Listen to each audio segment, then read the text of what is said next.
What's going on, guys? Mo Jackalmen Games here, actually with Headless Django.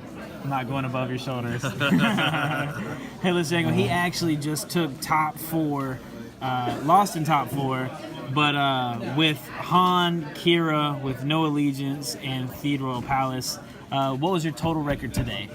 Total record in Swiss was 6-1, and then in the top 8, I went, well, I guess 1-2 in my favor. I lost the first game and won the next 2, and then I went 0-2 in the top 4. What was your one loss to in Swiss? Vader Greedo. Vader Greedo. Was it convincing or was it like a grind? It was very convincing. Watch the stream, you'll see how bad that was. Okay. What did you play against top 8 and top 4? In the top 8, I ran against the mill deck, first mill deck of the day. The Lando and Lando Leia. Yeah. And he had one round in the first, he peeled 12 cards. Took 4 from my hand and 8 off the deck, and I couldn't come back from it. Second game was more convincing in my favor. The third game, what really turned the tide was I did an early hyperspace jump to get my battlefield back, and was able to use it for a few rounds before he hyperspace jumped. It was probably the only time today I properly played a hyperspace jump, but yeah, it's still, yeah. People don't think it'd be like it is, yeah, but it do. Okay, so why did you choose this pairing? I chose this pairing because when Qi'ra first came out, I absolutely said the ability to include hero and villain events is busted, and there's got to be a way to take advantage of it. Of course, hyper aggro. Yeah, exactly. So you can be hyper aggro with her. She's got 2 sides that you can bait and switch, so it just lines up directly with bait and switch. But they're making money. They're disrupting money. If you can land on Theed, then you can just start off with a 3rd resource right away, drop a weapon, roll out, and you still got $1 to mitigate. You still have $1 for a mitigate or for her 3. And for paying for hers, yeah. Dumb. Okay. Well, let's get into the deck. Okay. So the first few are going to be pretty fairly obvious. I mean, we're going to do 2x8. We got 2 X8s,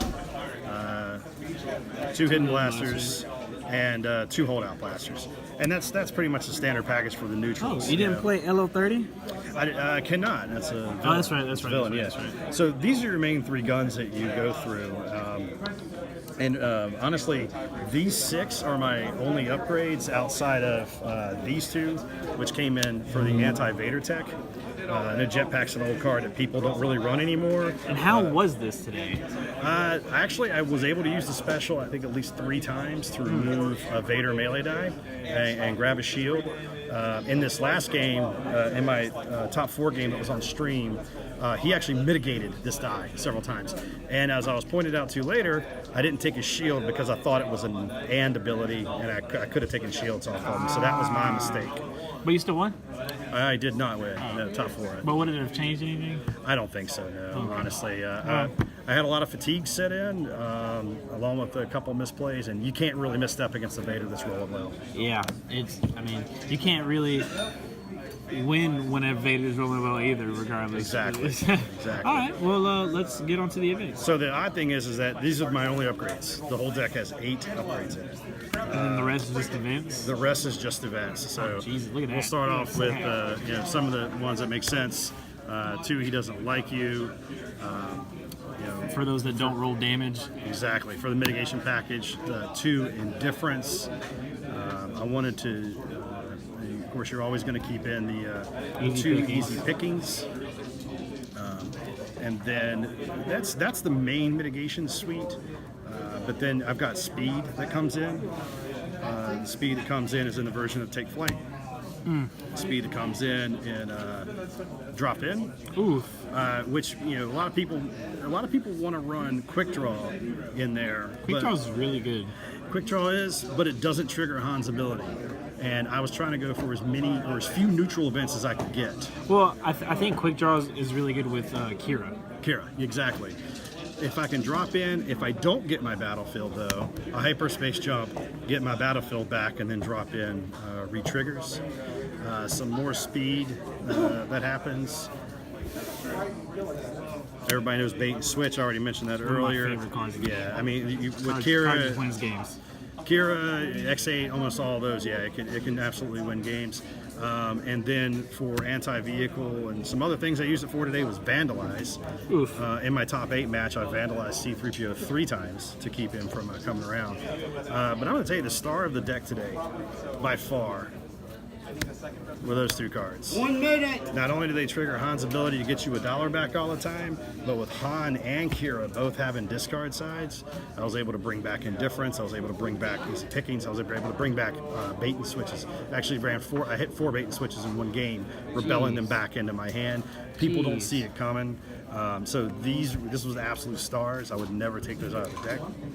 And then my one-offs, which is an Entangle, which I just... Card's good but bad. It's good and bad. I played it once today, and not because I just didn't see it that often. I didn't see it that often. Would you play 2? Would you play 2 so you could see it? I would not. Okay. No. Coercion, I hate it. It never worked for me once. I got rid of some mitigation twice, but Scruffy could have done the same thing. Yeah, I prefer Scruffy over this card. As a matter of fact, in my top 4 match, I decided to rely on it to maybe slow that Vader down, hit that price of failure or something. Missed. Complete whiffs, and it did not help me with the game. Speaking of Scruffy looking Nerf Herder, so you would have played 2 instead. I would have played 2 Scruffy looking Nerf Herders. I was able to run a coercion, look at his hand. I got his mitigation out, and then I was able to he feed power actioned, and I went ahead and Scruffied and got his Vader Saber out. First game I actually vandalized his Vader Saber, and then the second game I was able to Scruffy it out. And then my favorite anti-Vader card is Wanton Destruction. For each character die showing damage, deal damage equal to its value to its match. Okay, damn. Yeah, and I actually played it in both of the top 4 Vader matches. It just didn't win me the game. It wasn't going to go my way, but it's a fun card. And the thing about Vader is, if you can get him within 5-6 health left, he rolls out. There's your 3 damage, and you can end the game right then. So. Jeez. Yeah. So besides the coercion, is there any like major changes that you would make to the deck? The only major changes I would make is cutting the coercion for a second Scruffy.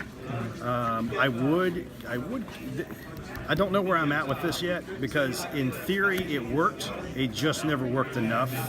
So I think that these would be the 2 slots I might change up. That is cutting coercion, adding a second Scruffy, and either cutting Wanton and adding another Entangle, or I don't know. It's been like 9 hours of Destiny. No, I mean, I understand. I've played in 2 tournaments already. Yeah. I'm 3-1 in the trilogies right now. Yeah. So one of the cards I cut. There's 2 cards I cut at 3 a.m. last night. One of them was planned explosion, rig detonation. I like that card. Vader gets the battlefield so much, he's got 5 resources that can do something with it. Decided to cut it, and the other card I cut was negotiate, and that's probably what I would slip back in, is one negotiate. That's pretty good. But all right. Well, this has been Headless Django. Congratulations on your top 4. I'm super proud of you and bringing it home to our Jackalmen family here in Birmingham.